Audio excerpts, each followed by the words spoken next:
Taking on one city at a time, Robert Craig Films' production team visited the homeless in 17 cities, visiting rescue missions and encampments in America to understand their challenges and ultimately create an authentic documentary and feature film that will emotionally resonate with audiences. The film No Address is a scripted feature that tells the story of homelessness through beautiful and compelling storytelling. And with us today is the CEO of Robert Craig Films and a veteran nonprofit executive, Jennifer Stolo, who has been the driving force behind the production of this very important movie. So let's welcome Jennifer Stolo to the show. Welcome. Hi, Ward. How are you? I'm doing great. How did the idea of this film, No Address, come to you? Well, it was interesting. We were in the middle of filming a different movie that we will still do, Amy and Angel. And Robert Craig himself actually was driving with our director who had a screenplay and started telling him about it and just got into this conversation about how passionate, we all are about this American crisis. And as he read through the screenplay and then we all read through it, we just knew we just had to do it. This was just the right timing, I think, to elevate this conversation. Yeah, I think your timing was absolutely perfect because the plight of homelessness, the narrative of homelessness is in the news constantly. So I think your timing couldn't be more perfect to bring this epidemic to the forefront for audiences across the country. Your team toured those 17 cities across the country. What did you learn about homelessness that you didn't already know? Yeah, Ward, it was interesting because we set out to make this feature film. And in doing so, we really wanted to make sure the movie was authentic. And so we decided to take this 3-week bus tour to really just educate ourselves and understand this American crisis and really see the human side of the situation, because that's what we knew we wanted our movie to be about, was to really showcase that this could happen to anyone.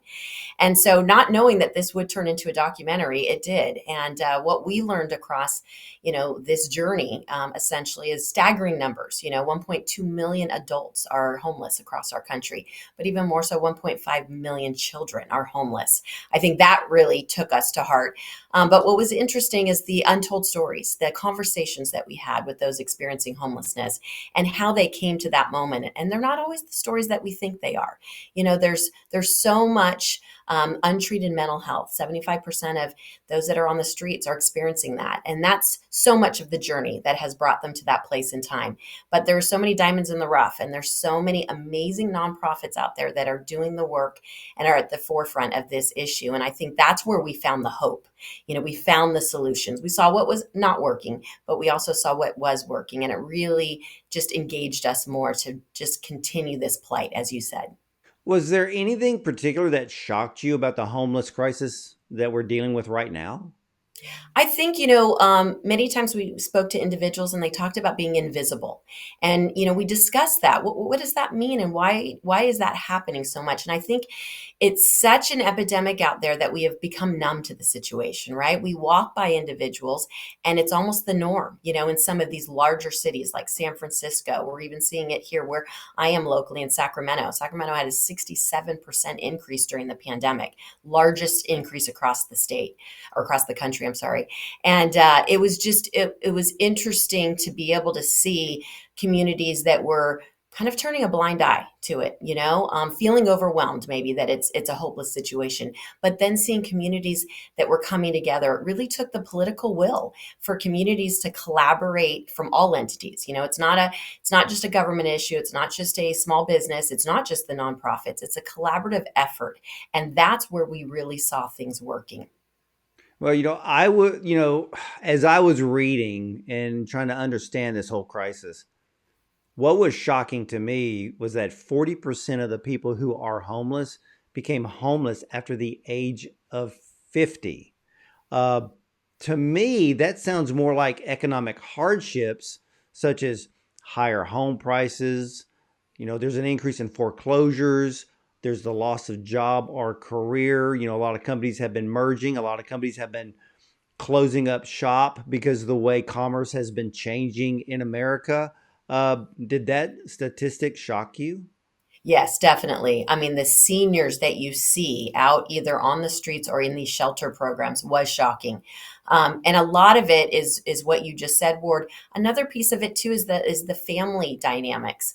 There was a point in time, I think, as children we grow, and then there becomes a point in time where we take care of our parents. And for some reason, we're seeing that less and less across America. A lot of these seniors would describe that they had no one to turn to. They had no support system around them or children to move in. And so many of the things that you just described as far as economics for sure, but also the family dynamic of not taking care of our elders. One of the things that I'm starting to see, and of course, I had the honor to interview and talk with Dr. Robert Marbut, Mhm. who is the foremost expert on homelessness. I mean, nobody knows more about that plight than he does, and how to correctly solve the problem better than the federal level and better than the local level. What I'm surprised about is how the federal government kind of uses it as a political narrative. Then it enters the local area, but the states don't really seem to focus heavily on it. It always, the brunt is now on the local cities and towns, especially like San Francisco and New Mhm. York. And New York is extremely odd because now that we have this big plight, so if you add up the numbers you gave us, 1.2 million adults, 1.5 million children, that's 2.7 million people that Yeah. are homeless just in this country. But now, is the lines being blurred from with the media and with the governments between homelessness and immigration? Yeah, I mean, those immigration numbers are not included in those numbers that you just described, right? So those, if you say 2.7, we know it's a lot more, that are just not been identified, including what you've just described. I think, as you said too, it is falling so much on our local communities now because it's just much more prevalent. It used to be more, in your urban areas. Now you're seeing it in suburban areas. You're seeing it all over. I go to my grocery store down the street, and I see it, right in my what was a small town. So I think it's now become this local issue, and again, back to the collaborative efforts. That's where we're seeing things working. Federal government can continue to just throw a lot of money, at housing, but it really is important that those wraparound services, the services that are needed in these programs, housing is one piece of it, right? But as we know, the biggest gateway into homelessness is mental health issues. And so if we don't have the mental health services, right, and the addiction services, job training, all the different things that an individual needs to have to be successful, to go back into society, it takes all of that. And that's where we saw a lot of programs across the country that were working and communities that were working that had the ability to provide the services in these types of programs to really create this wraparound type of service program that allows an individual to become successful again, get their lives back again. The local level, they're taking the brunt. And when I say local, I'm really looking at more of the metropolitan cities right now because that's where the homeless crisis is really big. And we hear about all of this money being so called spent and saying, oh, we're going to allocate so many millions of dollars. We're going to get rid of homelessness. We're going to clean up the streets, blah, blah, blah.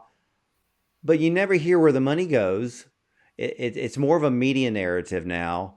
And with all of these great, there's a lot of rescue missions, there's shelters, there's a lot of, there's churches, there's a lot of organizations that would greatly welcome that money to expand and really make a huge dent in the homeless crisis in their own cities. Why is that not happening? Yeah, it's interesting. We have a study guide that was just released last week, actually, because we felt like we really needed to support and address the faith-based community. Churches forever and a day have been that place where they help to support homelessness in their communities. I mean, this goes back, way into the early 1900s, and so over time, the many of these faith-based organizations cannot pull down some of those federal dollars. Cannot pull down some of the funding that is needed. And so, unless they shift away from their faith-based values, and that's not an option, for many of them, nor should it be. These rescue missions that are across the country, we are in partnership with Citygate Network that has 320 wonderful missions across the United States that is doing amazing work. And so, yes, funding should be more available to organizations like that are actually making a dent. One thing, Ward, when you talk about numbers, one number that was shocking to me: San Francisco, on average, spends $250,000 a day just to clean up their streets, just to clean up needles, foils, trash, feces, just to clean up, right? That's what, $90 million a year. And when you say what could we do with that kind of money? Well, we could do a lot better things, and a lot better programs, with that kind of money. But I think some of those big cities that have these numbers that are just, so overboard, it's like, what do we do now? And it's so many of them, if they could just take a step back, almost start over, reset the clock, and figure out how to do this. The money's there, it's available, it's just not being allocated, from what we could see in so many of the right ways. Yeah, Dr. Marbut worked with the city of San Antonio, and really the city of San Antonio, Texas, is really, I guess, the poster child on how to do this correctly. There's a program there called Haven for Hope. Phenomenal program. Serves almost, I think it's about 3,000 a night, and it's a campus based, and it's a great program that many communities, especially ones with large numbers of homelessness, could replicate. It's a campus style where you have all the services on site. That's one of the problems that you see. There's a wonderful program up here in Northern California called the Gathering Inn, but it has 11 different programs, and they're called scattered programs, just for the nature of the inability for the community to come together and say, how do we put all 11 programs in one place? Because I think there's the fearfulness that it's too big.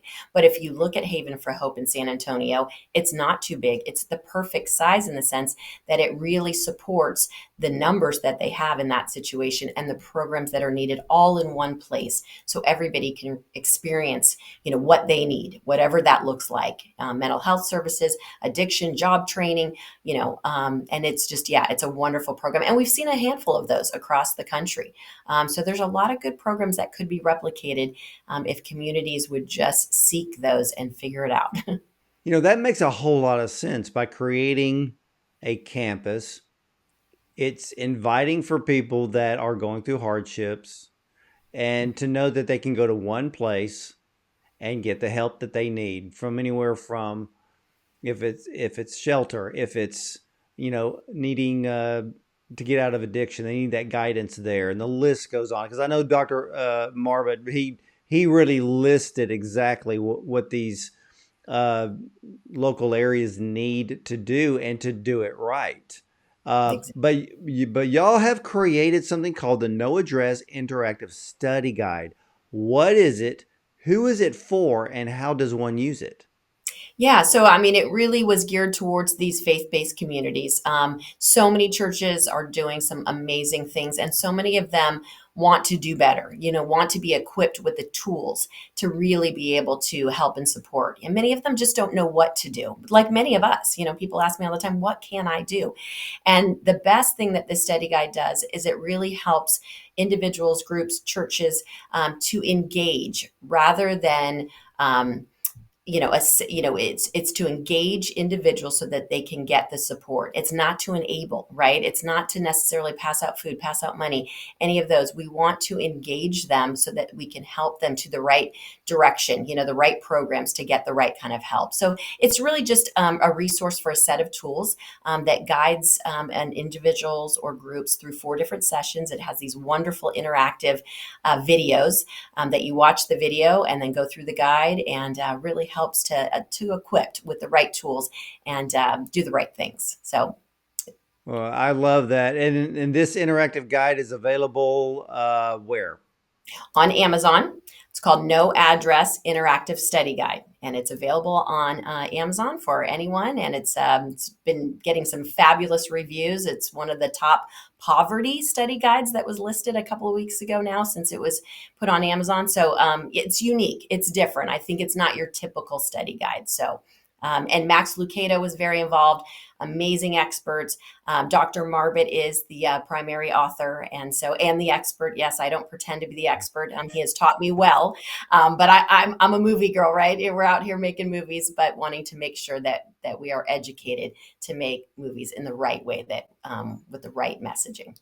Yeah, I when I interviewed Dr. Marbot, I got the biggest education I think I will ever get on homelessness. He knows what has to be done, what needs to be done, and hopefully people will start listening because he served under three presidential administrations, so he knows exactly what he's talking about. And ladies and gentlemen, Dr. Robert Marbot was once the homeless czar, so he knows how to tackle this problem. I just wish more of the government officials across the country would open up their ears and start listening to this man. I know. We are so fortunate for him to be the executive producer, on this project.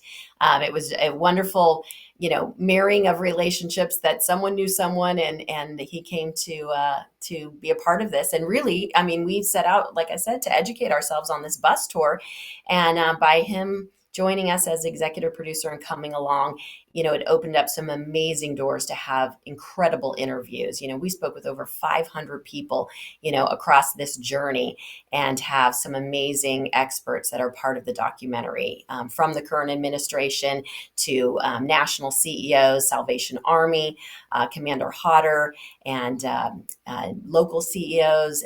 It was an amazing journey that I think those that are involved and the expertise they provide in the documentary showcases, like I said, what's working, what's not working, and how we got here over 3 decades. Everybody thinks it's, happened over the pandemic, but this has been, a long time issue. And I think now it's just kind of really all in all of our faces, and in a good way, that we have to do something about it. And so with our documentary, I think it showcases a lot. But I think with our movie, the idea of No Address is to showcase the human side of the situation. That's really what we're talking about when we talk about No Address. Yeah, and in the feature film, you have a pretty good star-studded cast. I mean, you got actress Patricia Velasquez, Beverly D'Angelo. You have Billy Baldwin, Xander Berkeley, Ty Pennington, Ashanti, and the list goes on. There's even more in this film, and this is actually the feature film is actually a scripted drama based on true events.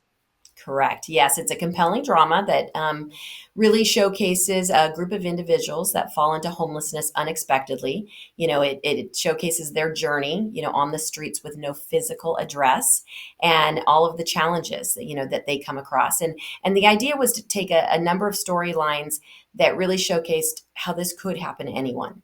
It showcases foster care, a failed foster care system. We know here in California, 1 out of 3 youth that leave the foster care system end up homeless. So that is one of our lead stories. Billy Baldwin plays a once successful businessman that has a couple of bad deals, falls into some gambling, and really spirals down this hole. And we see the economic side. We see how we're one paycheck away from homelessness. A lot of people in our country.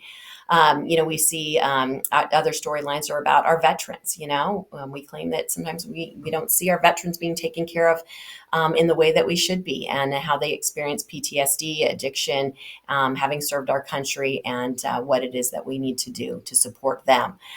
We also showcase a story around domestic violence. That's a big piece that we see many women and children fall into homelessness trying to escape. So there's a number of storylines that really showcase, based on true events, that really tell us that story, that this could happen to any one of us, right? It really can.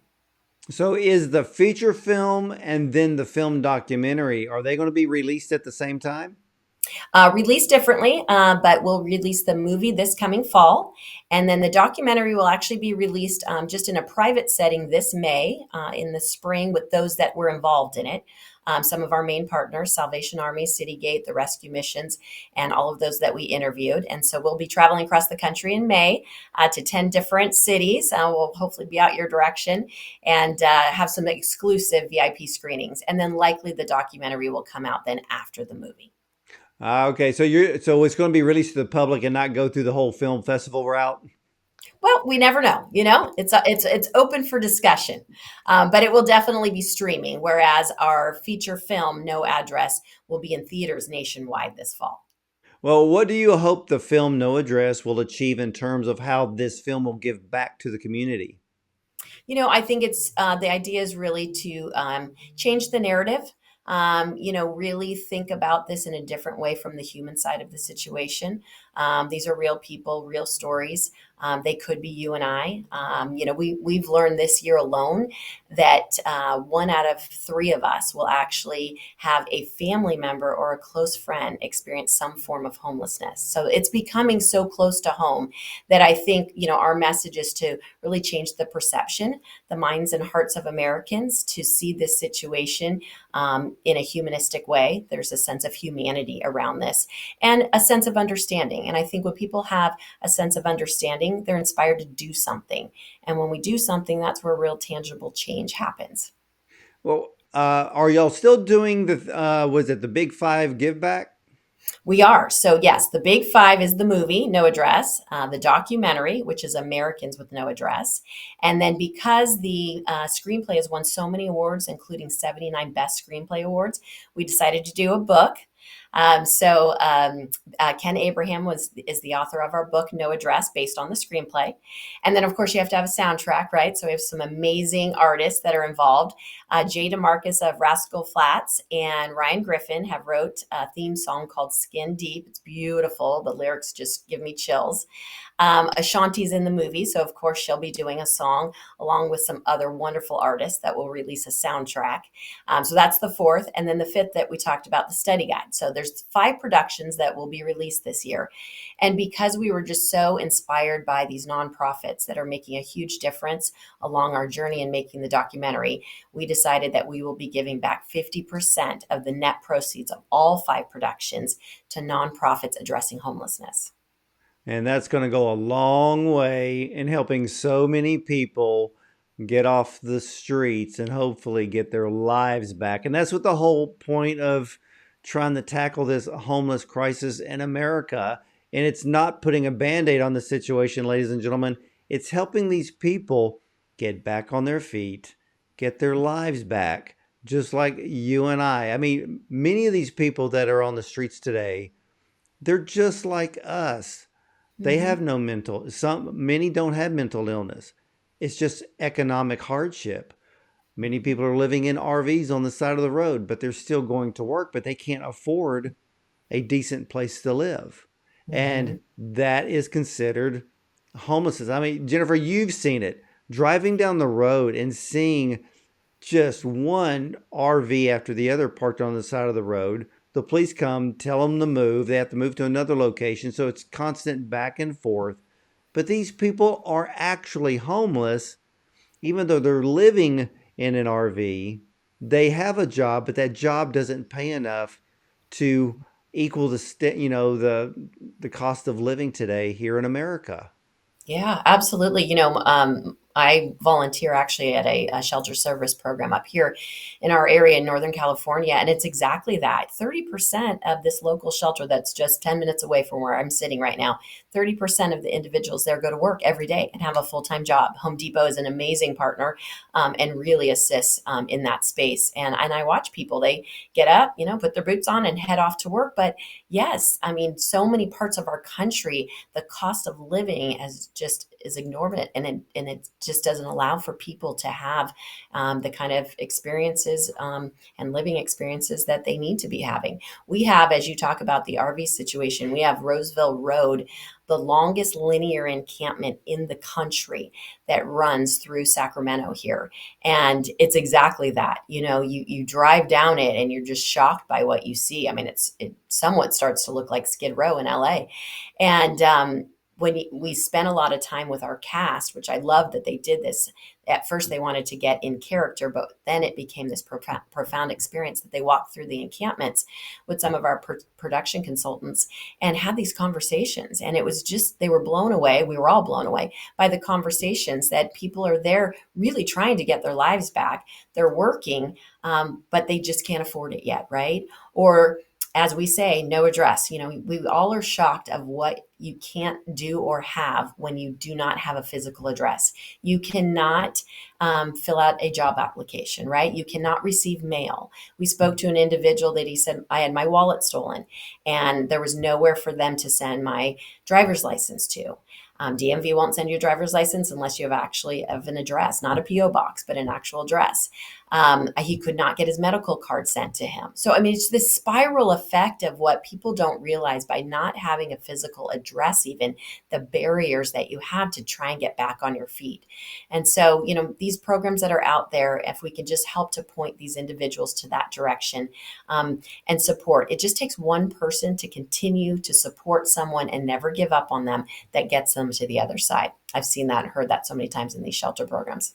That goes back to creating these campuses, Mhm. because that would be a physical address. That would be an excellent way to have an office within a facility that gives these people an address to get a driver's license, to get their medical card. Because, from what I'm hearing, a lot of these people, they don't want to tell their family they're homeless. Mhm. Or maybe their family lives 5 or 10 states away. So you don't use that address because then Mhm. you have to figure out how to go get that driver's license again. And so, yeah, there's ways to solve this. It is a massive problem. And Mhm. we just have to stop throwing money at a situation that's not going to make it go away. But these people are human. And ladies and gentlemen, we as a society and as Americans, we need to have more empathy, more mercy, more grace, more compassion to these people, because not everybody who is homeless is displaced due to mental illness. There's a lot of them that are, but there Mhm. are some that are just economically displaced and they live in an area. We can pick on California all we want, but New York's no different. The cost of living is extremely high. There are communities all over the country where housing is getting to be so expensive that people can't even afford an apartment. People who live in apartments can't even afford a house, but at least they're not homeless. But here we're talking about the homeless crisis in America, and this film, No Address, the feature film, as well as the documentary coming out in the fall, is something that I pray, Jennifer, is going to ignite America to really come together. And we're not going to be able to wipe out the problem. I mean, even Jesus said, the poor will always be with you. But I think we can make a massive dent into this situation to where it's not becoming a burden on communities, but Mhm. the community must take on that burden to solve it. Right, right. And we talk about, really hoping to create a no address movement, right? Help break the no address cycle. We all need to come together to figure that out. And it's different in every community, right? And every person that's experiencing homelessness has a different story.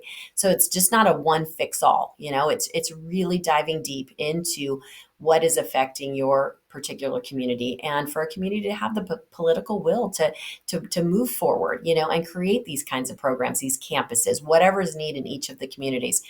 Every community across The U.S. now describes homelessness as their number two issue, if not number one. So it is extremely prevalent out there, and it's not hopeless. People ask me all that all the time. It's not hopeless. There is hope there. We just need to, as you say, ignite people to do something, right? To make tangible change, to have the compassion and the empathy to understand that these are all God's children, right? They all started somewhere, right? They're all children of someone, mother, daughter, sisters, brothers, they all ended up in this space for some unfortunate situation. Maybe their fault, maybe not their fault, and it's not for us to judge. It's for us just to move forward and to create the love and the support and the needed services that these individuals need. And you bring up a great point. We're not here to judge. We need to be here to help. And where can everyone go to get involved with No Address? NoAddressMovie.com. That's a great place to start. You can learn about all of our productions, keep updated on all the releases, and then definitely follow us on socials. So at No Address Movie, Instagram, Facebook. We'd love to hear your voice as well.